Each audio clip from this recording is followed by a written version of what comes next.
Zymon B. Mainuwi si mother sa baler. Mainuwi si mother sa baler. Hey guys, and welcome back to my channel. May uwi si Becky sa balor tayong 2008.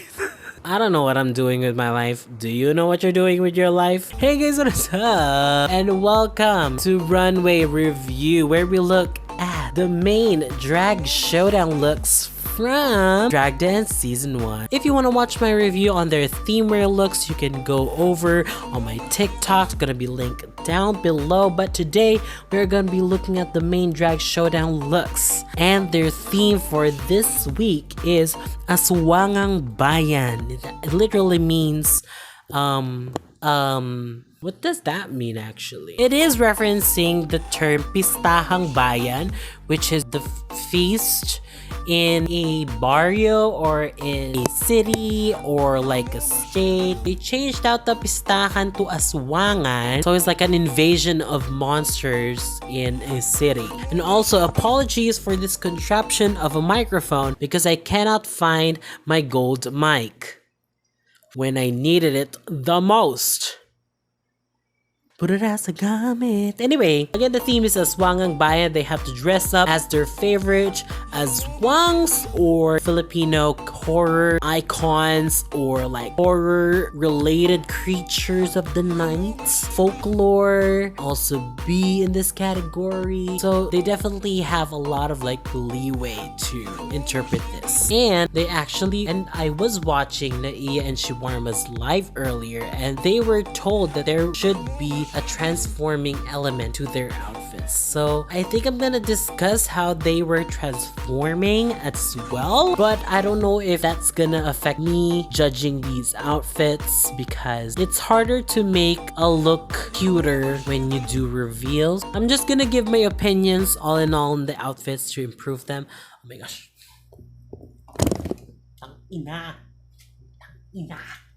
I will now be introducing you to the character that I'm doing right now. I am actually doing Lotus Feet from the movie Feng Shui. Now, Feng Shui is starring the Scream Queen herself, Chris Aquino. The star of the show is Lotus Feet. She has Lotus Feet because of the Lotus shoes, and she appears because they broke the bagua. So that's fun. She has an all white face, but I don't want to do makeup right now because I am sick. And yeah, she has a veil and a Chinese collar. She's serving cunt. She's an icon, she's a legend, and she's the moment. Now come on now. Let's start off with the looks. Starting off with Naiya coming out first as your very comfy, what do you call kumot in English? Like blanket? Okay, yeah, like a comfort blanket. This blanket is very famous here in the Philippines because it is very soft, and it gets softer in time even though it gets thinner and thinner. You're just gonna love it. You keep it from your childhood to your adolescent stage. And then she turns into a sigbin, which is sigbin is a hornless goat apparently. The sigbin or sigben is a creature in Philippine mythology said to come out at night, suck the blood of victims from their shadows. It is said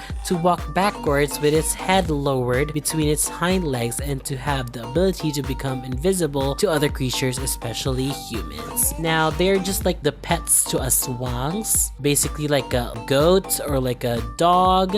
In this case, Naiya took it into a more dog route. Oh my gosh, I'm just seeing the photos and it's really cool. And Naiya's interpretation to this is very fashion, and I love it. I don't have the name of the designer at the top of my mind, but she is referencing that, and I'm really loving the fashion references of Miss Naiya, and she is wearing Saladay, which is one of my favorite designers. So again, Saladay, please make me something. No, I'm kidding.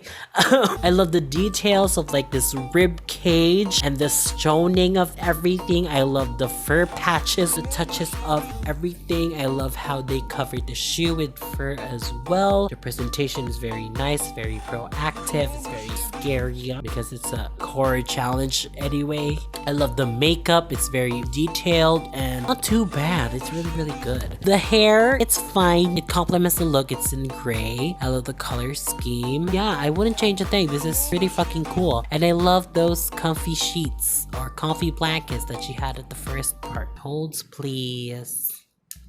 Ay, putang ina mo. Ano ba yan? Up next is Pura Luca Vega coming out as a voodoo doll first and then reveals her head into a brain exposed mangkukulam. A mangkukulam is a Filipino witch or a soothsayer or a voodoo doll practitioner, however you want to call it. The hair says it all. Like a crazy lady practices witchcraft and dark magic and stuff like that. I think she should have just left the brain prop down on her station just because she didn't really apply it on her head. Just put it up there and then it fell down, and it doesn't really add anything to the presentation in my opinion other than comedic relief. But I wish she had a time to actually install the brain prosthetic to add a little bit more depth to the outfit so she can like show her brains out. But I don't know. Amakukulam doesn't really show her brains anyway, so I would be happy if she just revealed to a very scary Makukulam look underneath the voodoo doll head. But other than that, the voodoo doll outfit is actually really stunning and fierce, and I would definitely wear that for like a fashion moment, to be honest with you. This is like a better voodoo doll look than the Jan outfit.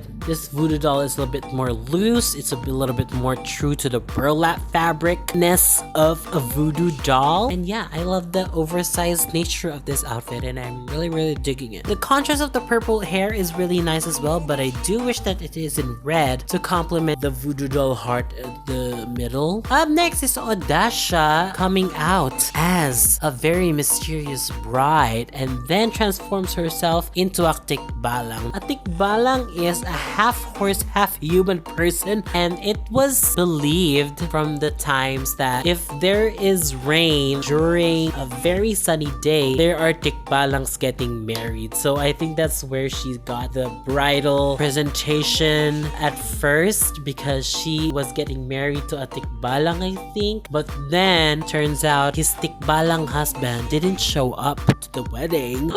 Shocker. And she just turns out to be a very sad tikbalang woman. So I don't know how to judge this outfit per se, just because I know that this wasn't the outfit that she was trying to present to us, so I can't really assess it that way. I think she is wearing shawarma's bodysuit from the Carabao runway she did from the episode 1, and then stuck some hair at the butt to make it look like she is a horse. I do appreciate the hoof heelless shoes. I really love that touch. I think that's my favorite part of the outfit, and also the hair. The makeup could have worked as well if she added like more of like a concave shape, making her face look like a horse or something like that. When it comes to the outfit, I would have brought a lot more gray wigs and just stuck that gray wig everywhere, in my hands, in my hooves. The bridal gown is also a bit sad, so I would add a lot of like more detail to that, or a lot of tulle underneath just to poof it out a little bit more. Ina, ano ba? Inis na ako. And also maybe a prosthetic nose would have been helpful to deliver this a little bit more, or like a mask. Up next is Lady Gagita coming out as a weird old lady to a manananggal. Now there's always a saying that if there's a weird old lady, she is crazy, or she is an aswang or a manananggal and everything like that. It's like a weird notion in the Philippines before. Also in the provinces, it is always believed that they are some kind of like aswang or makukulam or whatever, but they are not. They're just trying to live day by day, so please leave them alone, thank you. But here she is representing that storyline that a lot of people believe for a very long time, and I think it's a cool presentation. I actually love the look of the old lady at the start. I love the callback with the face shields. I love that she has like this weird oils that she's putting all over her body. The makeup is very, very cool. I think seeing just this part of the makeup is very haunting, and I wanted more of that moment. But I appreciate that she had the fangs and everything to make the manananggal more scarier. The wings are a little bit weak when she removed the plastic bags over it, but you know, it's not the best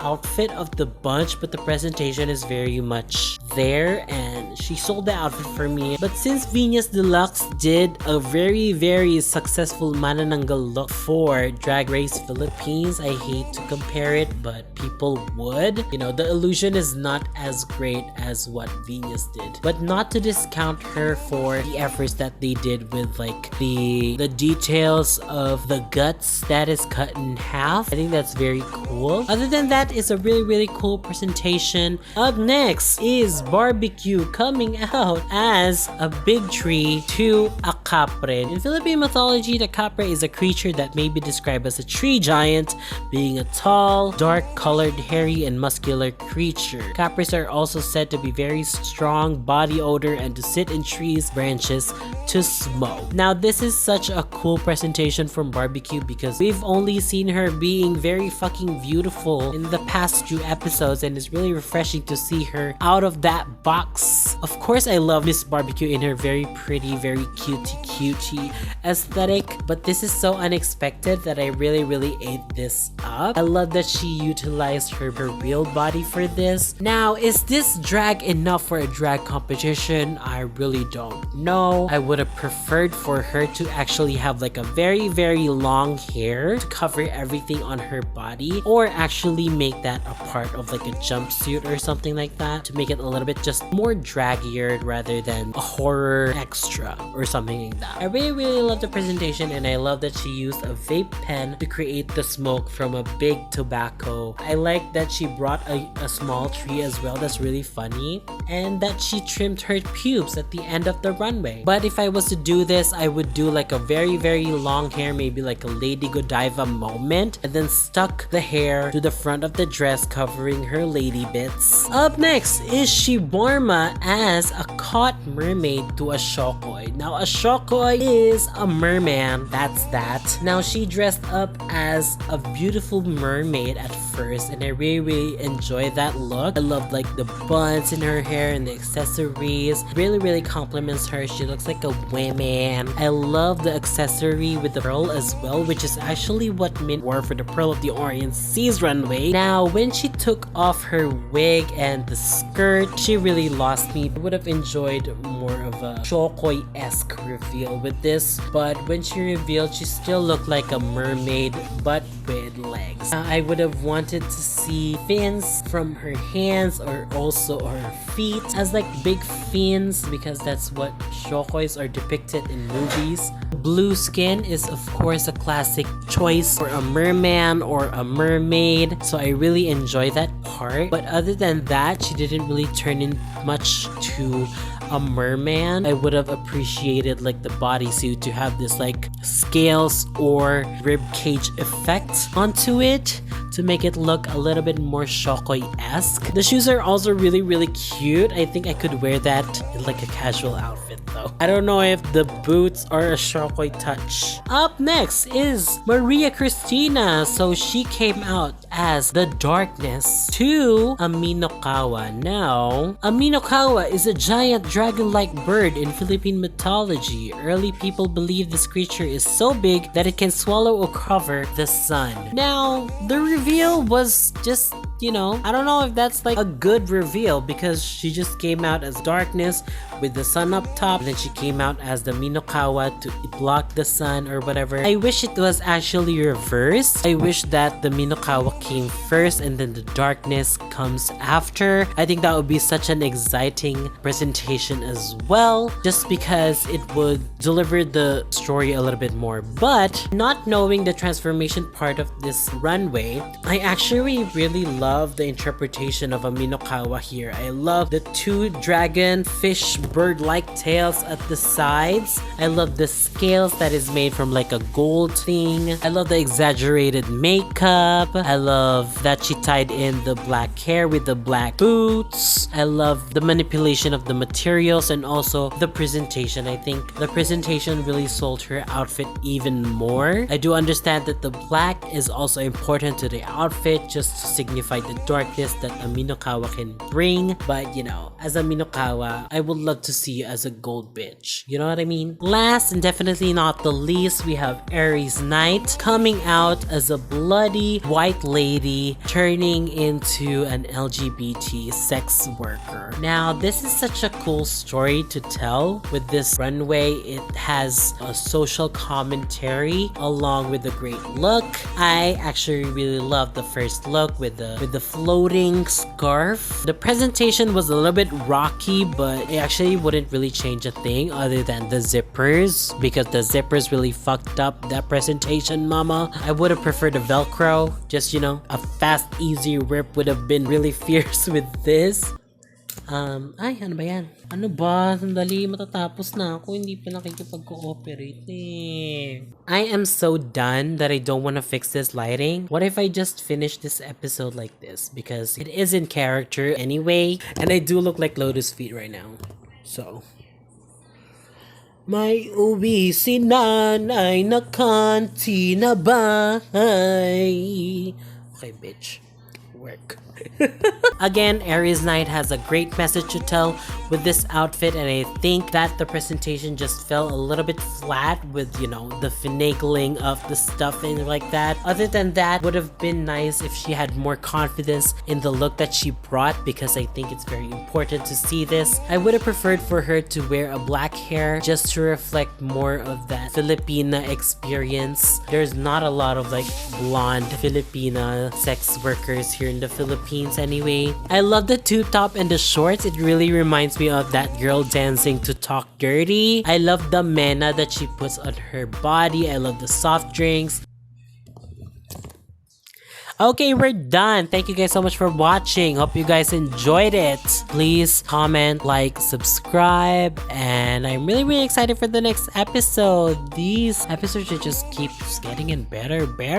I think it's a very spicy episode next week, and I live for spicy episodes. I am having a very rough 2 weeks now, and I just wish this year to be over because 2022 sucks ass. I'll see you guys next year, I think. And I love you all. Peace out. Have a great day ahead. Okay, let's scare Chris Aquino now. Goodbye.